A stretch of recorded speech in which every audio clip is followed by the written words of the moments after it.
मेरा ख्याल है भाभी हम घर के अंदर है, जरा गौर से देखें। फिर भी जोया, मुलाजमों की नजर पड़ती है, अच्छा नहीं लगता।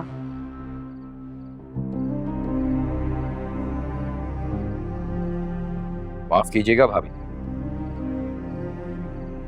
मैं भी इस घर का फर्द हूँ और जोया मेरी कजन है। अगर हम आपस में बातचीत कर रहे हैं तो इसमें किसी को एतराज नहीं होना चाहिए। अब आपके दिमाग में कुछ और चल रहा है तो उसका इलाज नहीं है मेरे पास। अरसलान, हद से बढ़ रहे हो तुम। तो आप हमेशा बात ही ऐसी करती हैं। इस बार जवाब देना तो बनता है ना।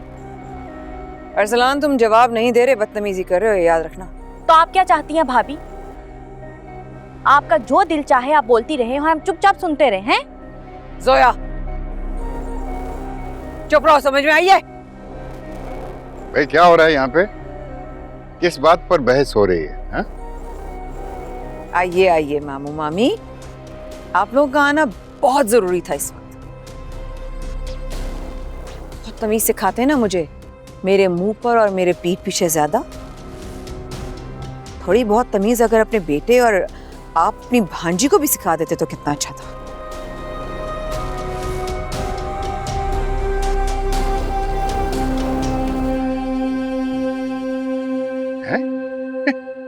इसको क्या हुआ? इतने गुस्से में क्यों है ये? मामू, ये जब भी मुझे और अरसलान को बातें करते देखती हैं, तंज करती है, अपना मुनासिब अल्फाज यूज करती हैं। पता नहीं क्या मसला है इनके साथ। अभी भी पता है क्या कहने लगी? मुलाजिम देखेंगे तो क्या कहेंगे? खुद ही कोई बात हुई, मुलाजिम देखेंगे क्या देखेंगे? भाई जिसके दिमाग में इतनी गलाजत भरी हुई हो, हम उसको क्या कहें, क्या समझाएं? मुझे समझ ही नहीं आता इन्हें प्रॉब्लम क्या है। हमेशा टॉन्ट करती हैं, हमेशा। इनको ना किसी साइकियाट्रिस्ट को दिखाना चाहिए, पता नहीं कहाँ से पागल हैं। She's right. चलो छोड़ो इसको, इसकी तो आदत ही है ऐसी। आओ चल, आ जाओ, आओ।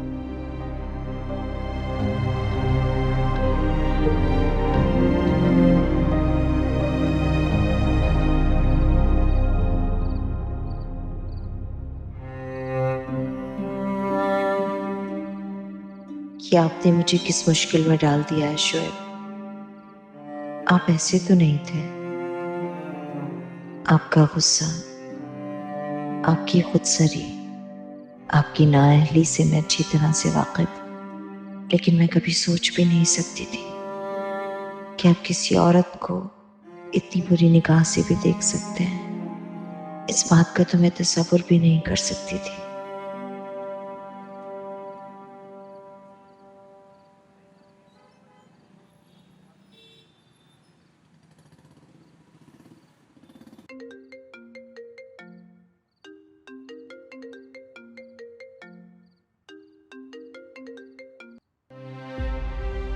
मैंने सोच लिया है, मैं उस वक्त तक आपसे बात नहीं करूंगी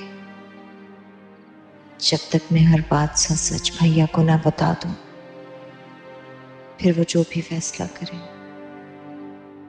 मुझे मंजूर होगा।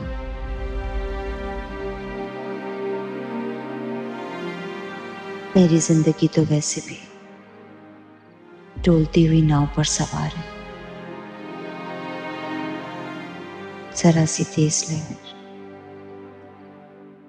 कभी भी सब कुछ डुबो सकती है। थक चुकी हूं मैं अब।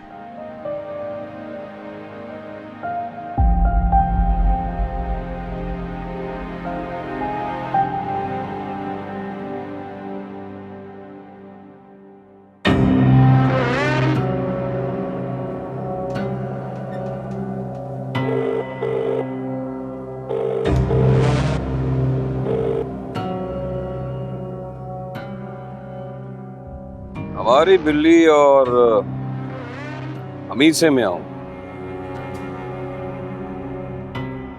इतनी हिम्मत तुम में आ कहां से गई फरीद?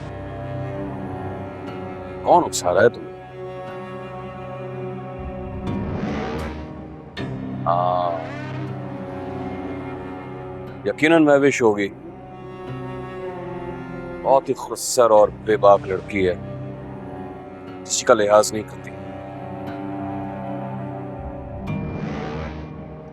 वो कहीं फरीद से सच ना उगलवाए। तो मेरी पोजीशन बहुत खराब हो जाएगी। कुछ ना कुछ करना होगा, कोई स्टोरी बनानी होगी ताकि मेरी पोजीशन खराब ना हो। और फिर फरी को हाथ में रखना भी तो बहुत जरूरी है।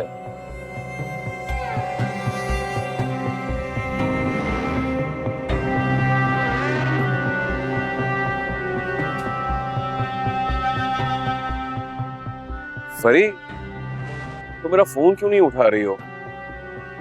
मैं तुम्हें और अमल को बहुत मिस कर रहा हूं यार। देखो, जो कुछ भी हुआ भूल जाओ उसे। मुझसे गलती हो गई। देखो, मेरी नीयत बिल्कुल भी खराब नहीं थी। तुम मिलोगी तो मैं बताऊंगा तुम्हें।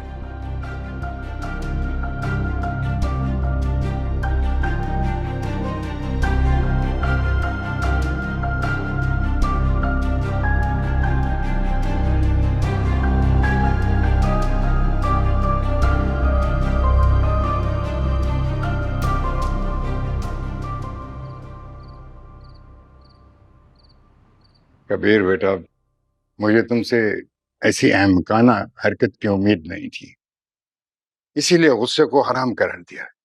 इंसान गुस्से में पता नहीं क्या क्या कुछ बोल जाता है। उसने आपसे मेरी शिकायत की है। बेटा, तो और किससे कहती हो? किसी से तो शेयर करना था ना। अपने बाप को तो वो कुछ नहीं बता सकी, सिर्फ इतना कहा है कि कुछ दिन के लिए रहने आई है। महवेश बेटा बहुत समझदार लड़की है, उसने हमसे कुछ नहीं कहा।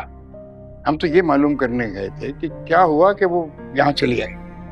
कबीर, देखो बेटा, जब कोई लड़की किसी से शादी करती है तो उस अजनबी के साथ उसके घर में आके रहने लगती है तो वो सारी उम्मीदें उसी एक शख्स के साथ वाबस्ता कर देती, उस घर को अपनी जन्नत समझने लगती। लेकिन तुमने महविश को बहुत जल्दी ये बावर करवा दिया कि घर बसाने या बर्बाद करने का इख्तियार सिर्फ तुमको है।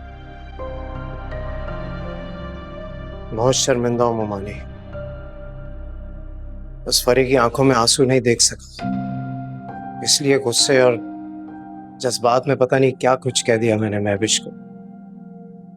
चलो, कम से कम तुम्हें अपनी गलती का एहसास तो हुआ ना बेटा। वो बहुत अच्छी लड़की है महविश, और तुमसे मोहब्बत करती है बेटा। जाओ उसके पास, अपॉलोजाइज करो, कहो आई एम सॉरी, उसको ले आओ। बिल्कुल ठीक कह रहे हैं तुम्हारे मम्मी। बेटा, इससे पहले कि बात उसके बाप को पता चले, उसे मना के ले आओ। और जहां तक शुएब और फरी का मसला है तो मैंने अच्छी तरह समझा दिया उसे। वो आएगा, फरी को ले जाएगा। वो तो आएगा ही, ताल जो नहीं गली उसकी। उसने गलत हरकत की, फिर मेरी बहन को ब्लैकमेल करके उसे झूठ बोलने पर मजबूर किया। क्या मतलब?